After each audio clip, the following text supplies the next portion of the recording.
Hey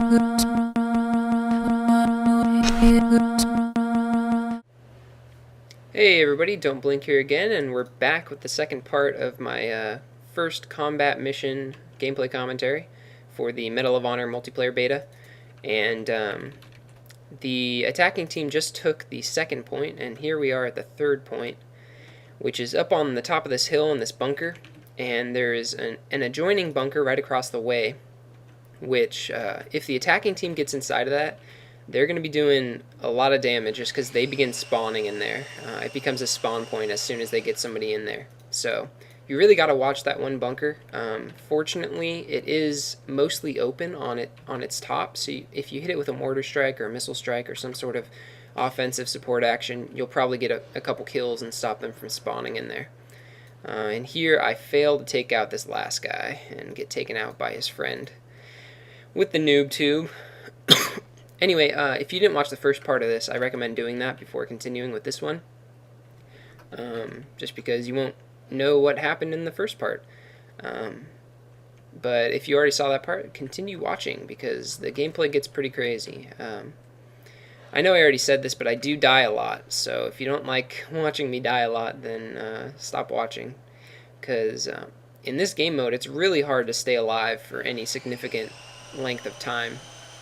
I do go on a couple nice kill streaks, but I never last that long. It's just, I don't know what it is about this game mode. It's just really hard to survive.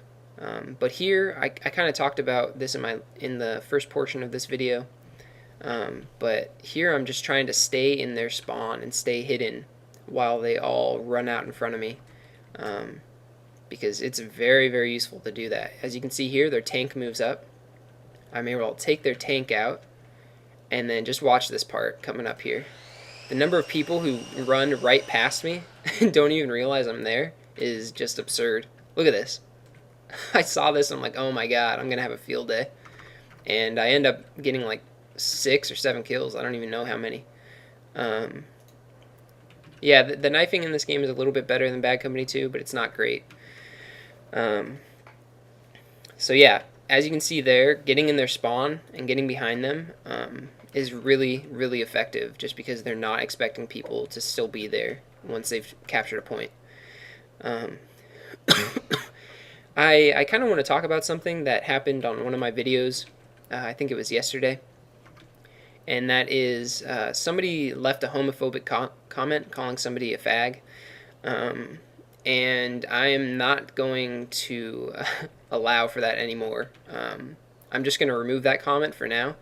But from now on, any homophobic, racist, or just discriminatory or prejudiced comments left on my channel is going to result in an auto ban. So if you like to call people fags or anything else, then you better stop because you're going to get banned immediately the next time you do that. So either unsubscribe or whatever, don't leave those comments, but yeah, if any comments I see like that from now on are going to result in an auto ban, no matter whom they're aimed at or what. So hopefully you guys understand. I want this to be a safe place for everyone watching, and I'm not going to allow comments like that to stand and not do anything about it, because if someone were calling me those things or calling me anything else which I felt was hateful or hurtful, I wouldn't want that to happen. So I'm not going to allow that to happen to anyone else on my channel. So hopefully you guys understand, and yeah, let's get back to the gameplay. That right there was the fourth point. It's another roadblock armed with C4, and this point usually turns into a pretty nice little standoff.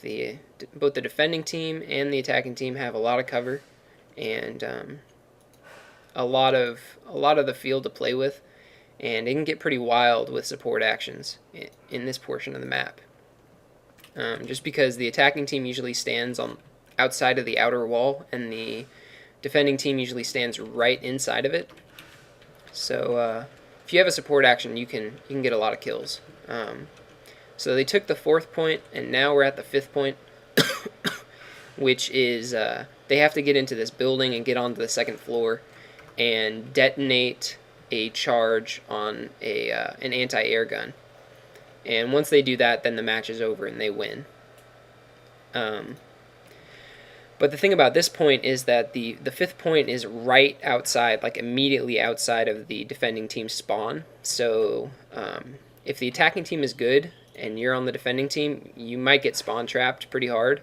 So it's important to know that there are some spots like this one right here where you can kind of hold them off and prevent them from being able to take that point, because you can actually see that final point from here and shoot people who are trying to arm it. So that's useful. Something I don't like about the beta so far, especially this mode, is that certain parts of the level have invisible barriers which you can't get past. Right here I should be able to get on top of this building because there's a building just down the way which you can actually get on top of, which has basically the same layout as this one. But for some reason you can't get immediately on top of that building. So I know that's a game design decision on the part of DICE, but I hope that they change that, just because I don't know, I just feel like it's such an artificial barrier to put in a game.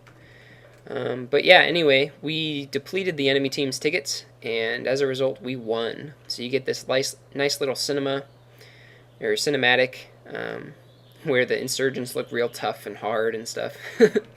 And that's the end of the video. So I hope you like this video. This look at the combat mission mode. I went 42 and 14, so not a great KDR, but a lot of kills. Alright guys, later.